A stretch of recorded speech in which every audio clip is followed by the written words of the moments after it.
सुप्रभात एवं जय हिंद प्यारे बच्चों। आज मैं आप सभी के समक्ष उपस्थित हूँ व्याकरण का एक पाठ लेकर, जिसका नाम है विराम चिन्ह। विराम चिन्ह। बच्चों, विराम का अर्थ क्या होता है? रुकना। और चिन्ह जो प्रतीत, किसी चीज के प्रतीत को हम लोग चिन्ह बोलते हैं ना, तो रुकने के लिए जिन चिन्हों का हम प्रयोग करते हैं उसे हम लोग विराम चिन्ह कहते हैं। रुकने का अर्थ देखते हैं आप लोग, जब आप लोग सड़क पर चलते हैं उस समय जगह जगह पर किसी चीज को इंडिकेट करने के लिए कुछ चिन्हों का प्रयोग किया जाता है। उसी प्रकार भाषा में वाक्यों के बोलते समय हम लोग कुछ चिन्हों का प्रयोग करते हैं, उन्हें हम विराम चिन्ह कहते हैं।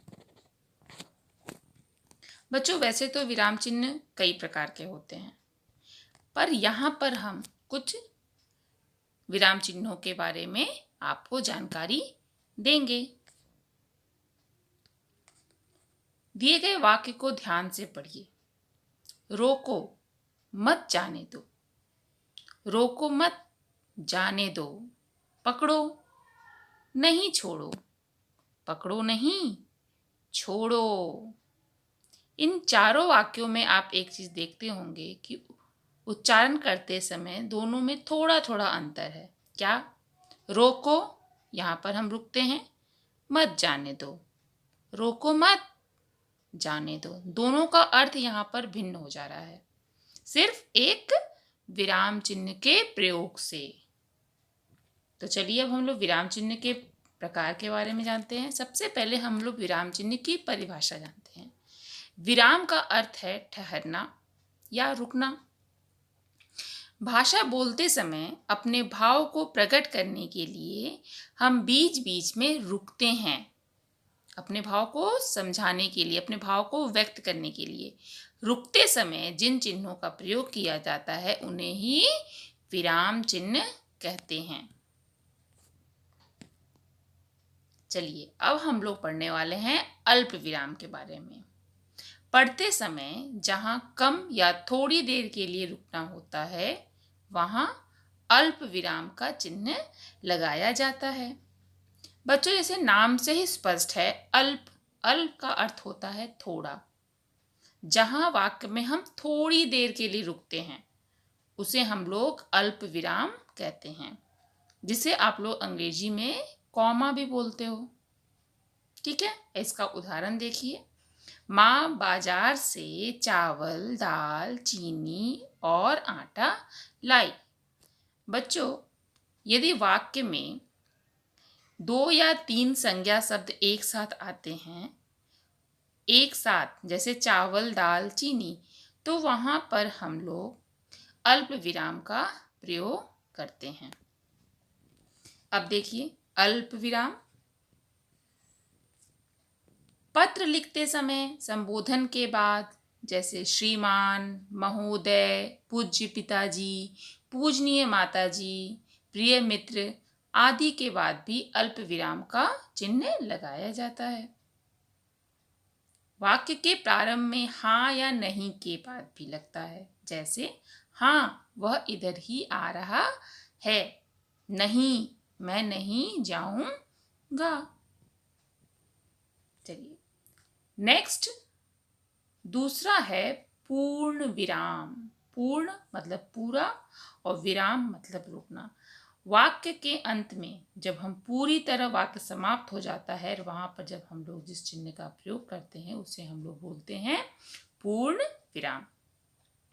पूर्ण विराम का प्रयोग सिर्फ एक खड़ी पाई के रूप में होता है। बच्चों, इंग्लिश में आप लोग या अंग्रेजी में आप लोग वाक्य पूरा होने पर, सेंटेंस कंप्लीट होने पर फुल स्टॉप लगाते हो। फुल स्टॉप, फुल मतलब पूरा, स्टॉप मतलब रुकना। उसी को हम लोग इंग्लिश, हिंदी में बोलते हैं पूर्ण विराम, जहां पर हम पूरी तरह रुकते हैं। वाक्य के अंत में जब वाक्य पूरा हो जाता है वहां पूर्ण विराम का चिन्ह लगाया जाता है। जैसे शेर जंगल का राजा है, सैनिक देश की रक्षा करते हैं। प्रश्नवाचक। बच्चों, प्रश्नवाचक को आप लोग इंग्लिश में बोलते हो क्वेश्चन मार्क। प्रश्न, जहां पर हम कोई प्रश्न पूछते हैं, जहां पर हमसे कोई प्रश्न पूछा जाता है। जब वाक्य के रूप में हम किसी से कोई प्रश्न पूछते हैं या हमसे कोई प्रश्न पूछा जाता है तो उस वाक्य के अंत में प्रश्नवाचक चिन्ह का प्रयोग किया जाता है। जैसे पिताजी कहाँ गए थे, आपका नाम क्या है। किसी भी प्रकार के प्रश्न को पूछने में हम प्रश्नवाचक चिन्ह का प्रयोग करते हैं। विस्मय सूचक, जिसको आप लोग इंग्लिश में बोलते हो एक्सक्लामेटरी।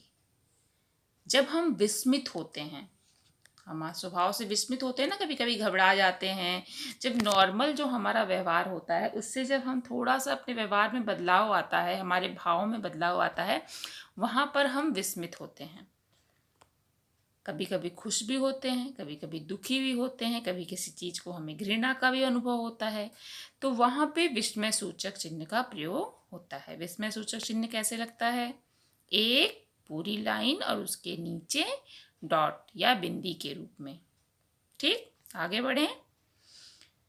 विस्मय सूचक चिन्ह की परिभाषा हर्ष यानी खुशी, शोक यानी दुख, आश्चर्य, घृणा आदि भावों को प्रकट करने वाले शब्दों और वाक्यों के बाद इस चिन्ह का प्रयोग होता है। जैसे वाह क्या सुहाना मौसम है।